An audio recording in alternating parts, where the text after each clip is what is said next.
this Monday session of Tactics and Tentacles. I look extra fancy today because I went to the office where I had to at least look like I shower before noon every day and, wear pants to work.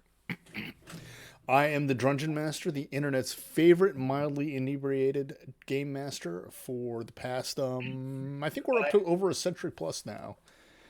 And I have once again guessed Rod. Rod is my dungeon master in the game, in the Delthios game, an old school rules game that we've been playing now for how long, Rod? Good 6 months? We're in session 28, so more than a half a year. More than a half a year. And originally I had planned on going over how I use the decision support template to support major combat, but we had such a hootenanny of a fight in Rod's last game that I really felt like we needed to just pause, take a knee, face out, drink water, and then break down this fight. So what you are seeing in front of you right now is a 3D model of the old Keep on the Borderlands. If you've never played Keep on the Borderlands, can you say you've ever actually played Dungeons and Dragons? I don't think so. Wow. For those of you who are old enough to remember, it was the module that it was the module that came with the first starter set, the first boxed set, and then they swapped it out for module B1, which was in Search of the Unknown after a while. But it's a well-known dungeon, but Rod has really changed it up, reflecting a new milieu, his personal, post-classic Celtic world. A lot of fun. Make sure you stay on the good side of the Dagda. But we're not here to talk about the Dagda. We're here to talk about how things went really south for my party and how we got out of it. So, Rod, what I've got here for you is that 3D map, and then the next slide is that initial setup. Do you want to set the stage for us real quick, and then we'll start talking about the fight? Sure. The keep on the Borderlands. This is the southeastern side of the keep. There's a wall there with a barbican and drawbridge, portcullis, entryway with murder holes, two gates, and then facing it is a stables with some battlements on top. And the stables actually has arrow slits so that it could be defended and arrows could be shot straight down that entryway. But when I allocated the forces, I was not that mean of a DM. I had some munificence. Is that the word we're using this week? Yes, that'll be our word of the day. I think so. Anyway, so see, the scene is all going to take place in the entry courtyard, which is very constrained. It's only 20 feet across, and it's pretty wide north-south, but east-west, it is narrow and constricted. Okay. What happened is the PCs got there, they rolled up in, found out that someone that they thought was taken care of, one of their main nemesis, Conan York, the evil bailiff, has gotten out of his incarceration and is now back in charge. They dropped the portcullis, trapped the PCs. He did some monologuing, and then we rolled for initiative. When we to build on that a little bit, my character Owain, the thief who thinks he's a fighter, and the resident tactical genius, has announced several times he's going to kill Conan York. And Conan York has reflected it back now. Yes, So, yes. He there's a lot of nemesizing. I just made that word up, but it works. it works. There's a lot of nemesizing going back and forth between Conan York and Owain. And my initial thought was to shame Conan York into a one-on-one duel in front of everybody. Because as you can see looking at this the map here, which we were stuck, as Rod said, in the Outer Bailey between the Barbican. And for those of you who don't know, a Barbican is a fancy name for a gatehouse. So we're out here in the Outer Bailey. It's not very wide. There's not a lot of opportunity for tactical movement. And oh, by the way, there's people surrounding us on the towers and on the walls. So they've got plunging fire against us. We've got no room to maneuver. As I said, my initial thought was I'll just start slinging insults until Conan York feels like he's been shamed enough that he has to come down and fight me. This being a Celtic Yep. And the problem culture. with that is, yeah, Celtic culture normally would work, but Mhm. Conan York, as the bailiff, two of his responsibilities are enforcing the king's law, which is kind of displacing the old Bran law, and so he hears quite a lot of abuse there. Him and his escort do, and similarly, he's responsible for bringing the taxes twice a year. So he's heard it all. Uh, if he was to take every insult personally, he would have slain dozens of peasants by now. So that was ineffective. I had also made the assumption that after that my insulting was so effective on the guildmaster that maybe he would have thought, okay, well this is Owain's shtick. He's going to just sucker me into a fight with him, and I may lose. Well, there's that piece of it too. But in round one, Mirnio Kecht, who is a druidess, fifth level druidess, cast a very important spell that set the tone for the rest of the combat. Yes. She's an NPC that's traveling with the PCs. I didn't think it was fair in the midst of an ambush to force the players to try to figure out which of her spells would be best in this scenario.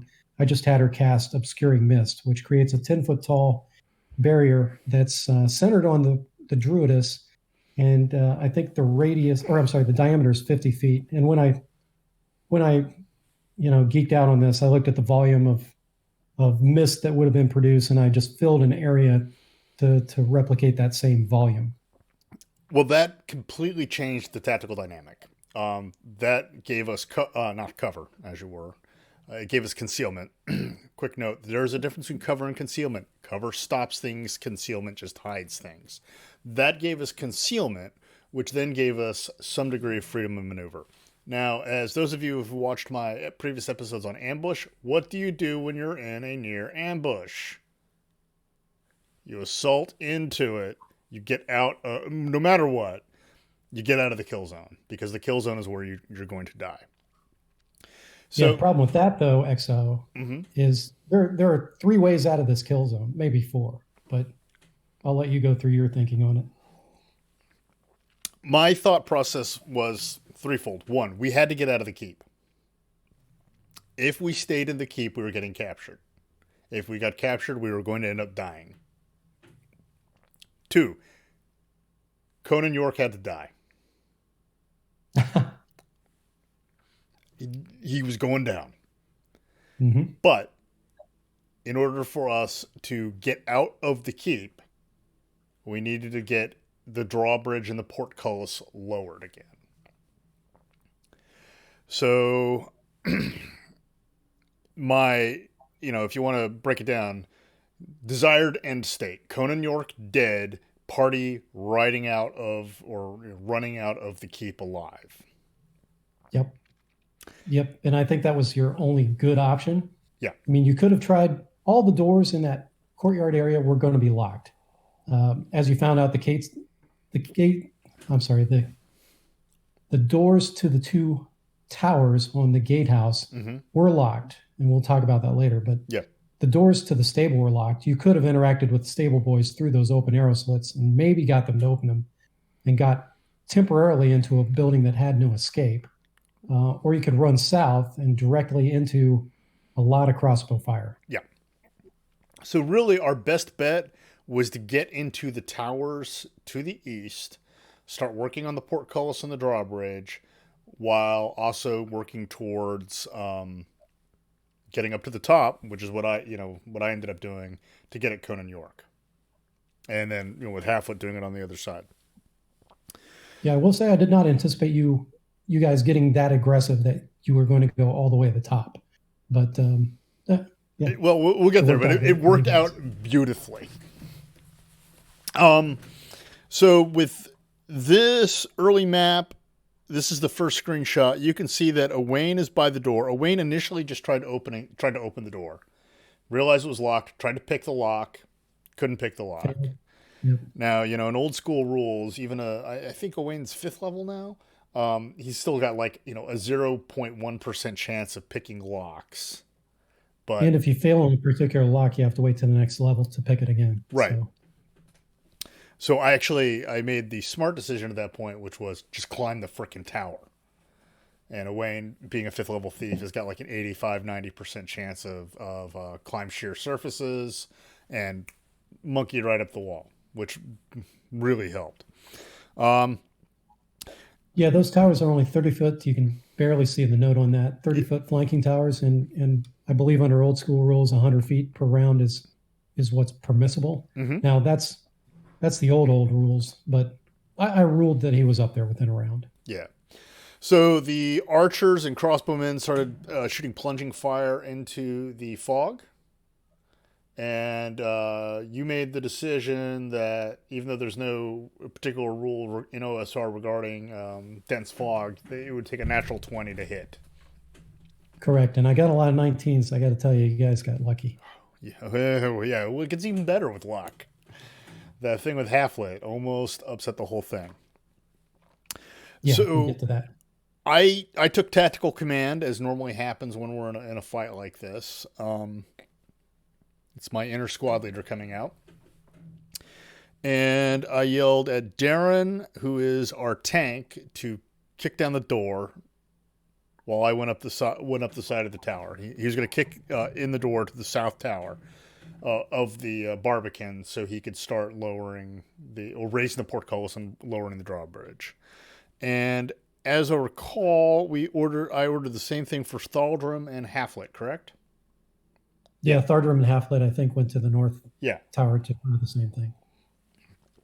And we had an ace in the hole with our good buddy Thon, who is an NPC, Thon Katawan, an elven NPC, who in a few moments would really help me with a spell.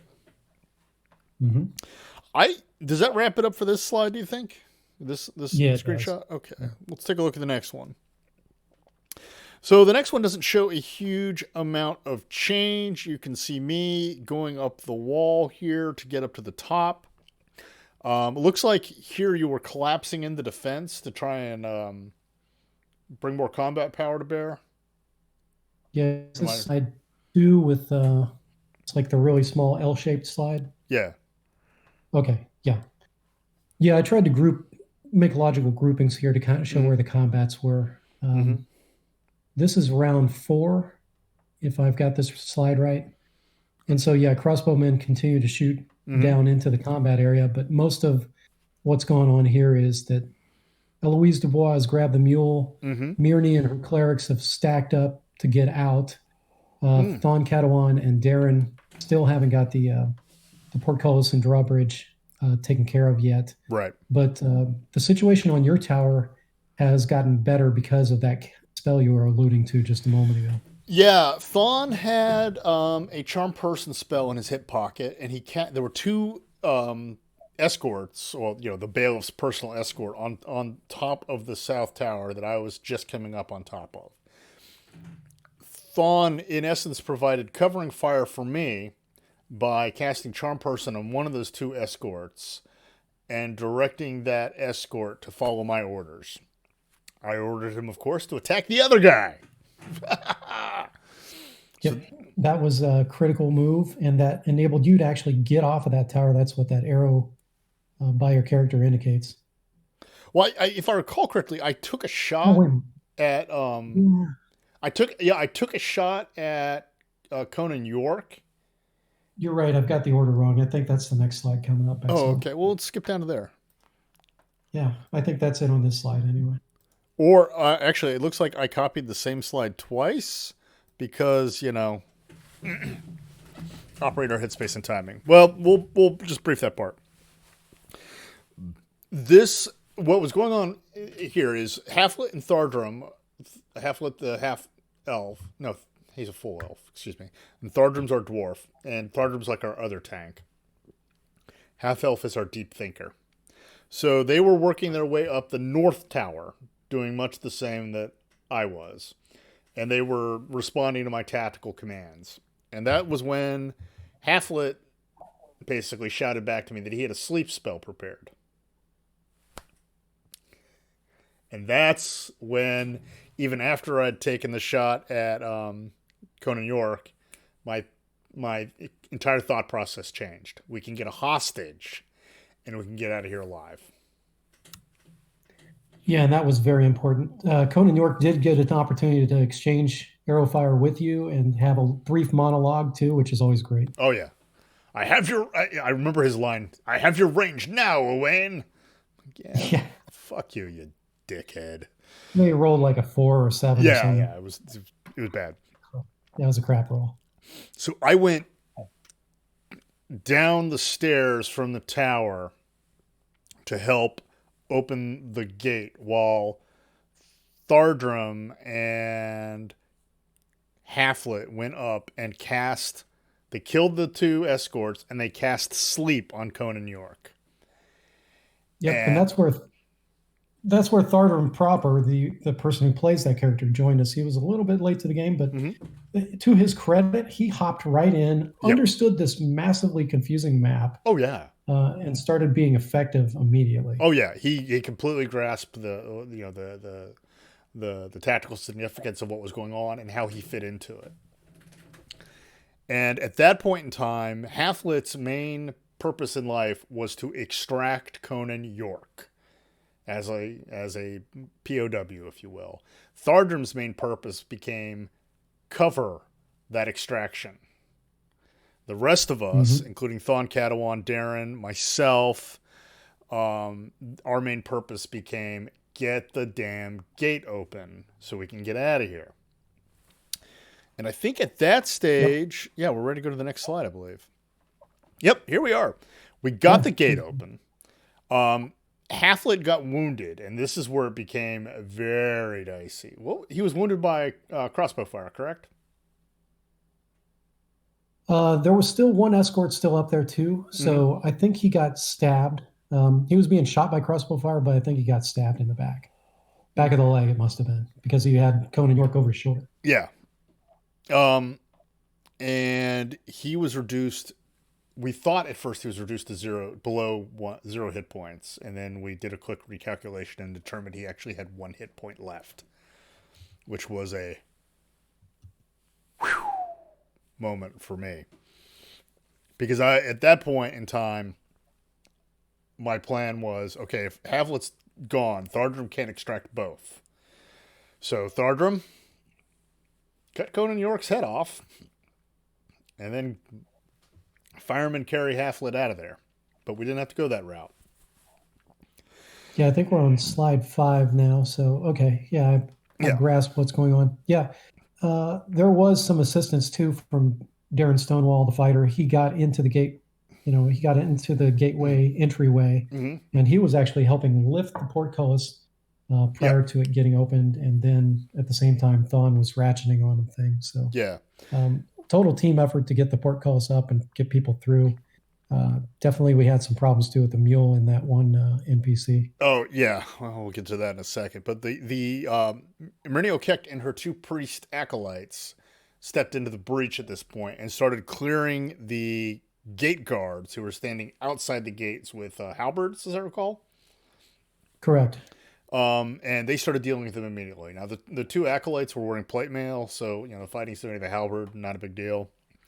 Murney, I think, normally dresses like Mon Mothma for some reason, just robes.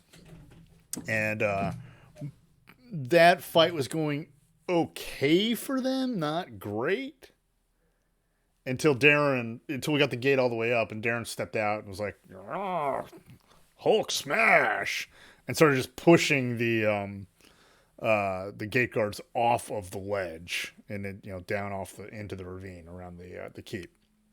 Yep. And again, Thardrum came from behind. So Thardrum was guarding he was the last man out. Mm-hmm. He wanted to be the rear guard. Darren pushed the northernmost gateman into the pit.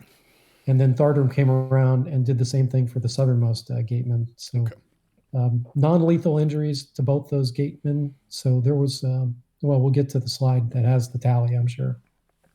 I'm not sure. I don't think I copied that one. I could grab it in just a second, though. So now the final thing, this was almost like a raid at this stage. We isolated the objective area. We secured our objective, which was Conan York, and now we're extracting. What's the final thing we got to do? One day I'm going to learn the camera is over here and not over here. I keep looking over here. So what's the final thing we got to do? We got to cover our extraction.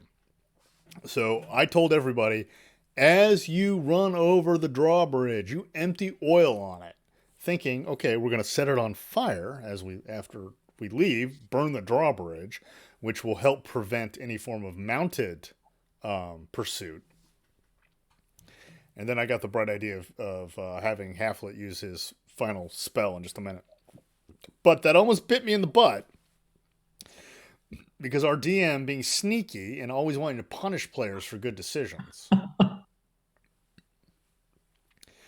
uh, made a roll. Oh, excuse me. Had my second COVID jab today. I'm probably going to die during the conversation. Now, that's misinformation. That's going to get labeled. Oh, You're going to get kicked off a Twitch for that. good point. No, get your COVID jabs. It's just the second one often brings a little illness with it. My office told me to send proof of life tomorrow. I'm not sure what role you made, but you determined that that Eloise, the converted witch, and our beloved Edgar the mule got tangled up on the oil. Yeah, well, here's my thinking on this, XO. So oil is slippery, and if you Mm-hmm. don't believe me, you can go to your kitchen and experiment with various types of oil or your garage, I have a tile or floor, you so can I check it prefer out not on to. Pornhub or someplace like that. Yeah. I totally get it. My thought was, okay, it's a wooden bridge. We pour oil on it. The oil will soak in, and then we light it on fire. Um, Yeah, in my mind, I had it as, kind of a pool that wasn't going to be quickly absorbed because, this is very seasoned hardwood. And anyway, difference of opinion. yeah, It didn't ultimately impact things because you guys were mostly extracted at that point. yeah. So at that point, um, Thardrum's the last man out, and then we come to the final moment of beauty, which is when Halflet casts a web at the portcullis and the gate to goo that thing up so nobody can leave the keep in pursuit of us for at least a little while. It was Thon. It was Thawne who did that? Okay, yeah. Thon's the one that has the web. Okay, my bad. Yeah. But Halflet still had in reserve his magic missile. So, but he was carrying Conan York, so not Yeah, capable of casting, right? yeah. And then we set the drawbridge on fire, which hopefully did some damage to it. I don't know because we fled at that point. And at this point, we were using Conan York as a human shield.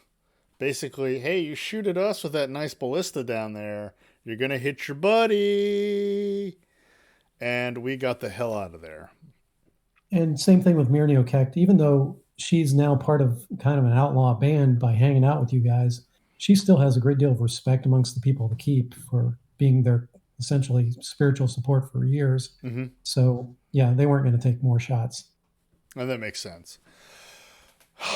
To finish up a grand story, we eventually ended up stealing some boats and smashing the other boats up so that we couldn't be pursued by water, and are currently floating in a merry river caravan down to River Fort, where we're hoping to get justice. So you have compounded your crimes by stealing some boats. I love it. Anyway, I'd love to go over the tally though, XO. Do you want me to hit the numbers?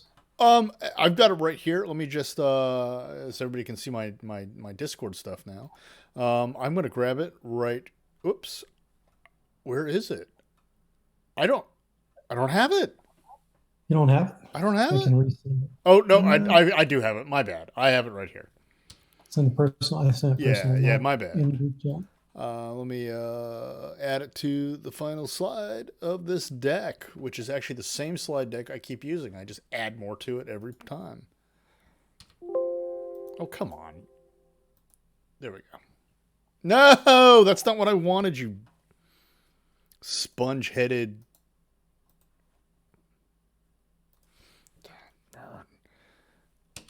Oh, that's one of the 3D views. Yeah. There we go. There we go. Yeah, yeah. And That's the one. why can't we see me now? Because reasons? I don't know.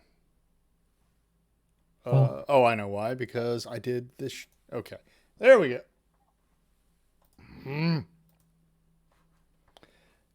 There we go. Everything's back to normal now. Okay, we can see the. That was Oh, we lost the painful. slide now. We lost the slide. Now we got. Yeah, we got it. Yeah, We got don't it. touch anything. We got it. So yeah, this was your wrap up slide that you sent me. Can you Yeah, I see? thought you'd like your end state and compare it with your desired end state. Perfect. Well, I will tell you from the a good tactical commander's got to be flexible, right? And also willing to seize opportunities as they come. When you take my overarching end state, which is the Inquisitor, or my overarching intent, I should say rather, that the Inquisitor die and Conan York die. Well, we exploited a on the spot opportunity to do so. We ended up with Conan York captured. We have probably, I would hazard a guess that a lot of people of the keep are going to be laughing out their sleeves at Conan York. Did you see what Owain and those boys did to Conan York? He thought he could out tough them, and they handed him his ass. And that is true. He did get very overconfident. Yeah. Let's put it that way. They didn't bar the inside doors. They didn't have arrowmen. They didn't have bowmen standing by in the stables to really mow things down. It was his mistake. And actually, I have a point about that, XO. I wanted Oh, to okay. talk about the drama aspect Oh, briefly. yeah, absolutely. Yeah, there's a book that I read called 13 Steps to Evil by Sasha Black. 13 Steps to Evil: How to Craft Super Bad Villains. And one of the things it says is that as a villain progresses in his relationship with the hero, and in this case, we'll cast Owen as the hero, um, I would. he develops a complex. And eventually it says that your villain can basically develop such a complex about the hero and that it will create an effect where the villain will start making bad mistakes and trip over himself. And that's what happened here in this scene. I was not putting a lot of tactical planning into this scenario. I was putting more dramatic planning into the scenario. I have to tell you, I've been playing D&D for since I was 7, and let's just say that's a long, long, long time. This fight was the most fun I have ever had. It was an absolute blast. And hats Well, off to Rod for running such a great game. And it was a lot of fun. well, thank you. I'm humbled by that, really. I mean, yeah, it's a lot of fun to run the group. It's everybody does their part. When we're playing, everybody seems to be focused on the game, and even afterwards in the chat, I love the level of interest I'm able to sustain with this thing. It's it's a lot of fun. No, you're running a great game, and I'm glad to be part of it, even though I'm almost always unconscious or dead. Um, but no, I hope everybody enjoyed tonight's show. It was kind of a pop up after that fantastic fight. Um, as always, I am available to answer questions, or if you've got a fight on your RPG game that you want me to break down and analyze, I will be delighted to. And thanks again to Rod for coming out and guest hosting with me tonight to talk about this. I'm sure there will be other instances from this fantastic game that we'll have to bring up again because, Wayne the Tactical Genius Thief cannot be held down. That's So it. It'll be fun when and if it happens. So there we'll you go. see. Cool. Hey, Rod, thanks for coming out tonight. Really appreciate it. Thank you, everybody, for watching. And remember to like and subscribe because apparently that's what you say at the end of every Twitch stream. Maybe it's some sort of coded language, arcane spell. I'm not sure, but that's what it is. Good night, everybody, and thank you. Yeah. Good night.